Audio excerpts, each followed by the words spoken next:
Friends, ഇന്ന് നമുക്ക് colour paper വെച്ചിട്ടൊരു കിടുക്കാച്ചി ഫ്ലവേഴ്സ് ഉണ്ടാക്കിയല്ലോ.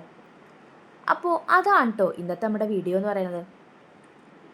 എന്നും പറയുന്ന പോലെ വളരെ സിമ്പിളാണെന്നൊന്നും ഞാൻ പറയുന്നില്ല, ഇച്ചിരി മെനക്കെടണം. ഇന്നാലോ മെനക്കെട്ടതിന് കാര്യമില്ലടോ, അവസാനം നിങ്ങൾക്ക് ഇതിൻ്റെ ലുക്ക് കാണുമ്പോൾ ഇഷ്ടാവും എന്ന് ഉറപ്പാണേ. ഉറപ്പാവടോ, ഉറപ്പാണടോ. ആ അത് പോട്ടെ. അപ്പോൾ നിങ്ങൾക്ക് ഇതിൻ്റെ ഫുൾ വീഡിയോ ആവശ്യമുണ്ടെന്നുണ്ടെങ്കിലേ നിങ്ങൾ കമൻറ്റ് ബോക്സിൽ അറിയിച്ചാൽ മതി കേട്ടോ. അതുപോലെ തന്നെ നിങ്ങളോട് എനിക്ക് പറയാനുള്ളത്, നിങ്ങളുടെ ഓരോ സപ്പോർട്ടാടോ നമ്മുടെ മുന്നോട്ടുള്ള ഓരോ വീഡിയോസും. അപ്പോൾ നിങ്ങൾക്ക് ഇഷ്ടമായിട്ടുണ്ടെങ്കിൽ നിങ്ങൾ എന്തായാലും ലൈക്ക് ചെയ്യാനും അതുപോലെ തന്നെ സബ്സ്ക്രൈബ് ചെയ്യാനും ഒന്നും മറക്കല്ല കേട്ടോ. അതുപോലെ തന്നെ ഇത് ഇഷ്ടമായിട്ടുണ്ടെങ്കിൽ നിങ്ങൾ എന്തായാലും കമൻറ്റ് ബോക്സിൽ അറിയിക്കണം കേട്ടോ കൂട്ടുകാരെ. അപ്പോൾ ഇതിൻ്റെ ഫൈൻ ലുക്ക് എങ്ങനെയുണ്ടെന്ന് നിങ്ങൾ പറയണം.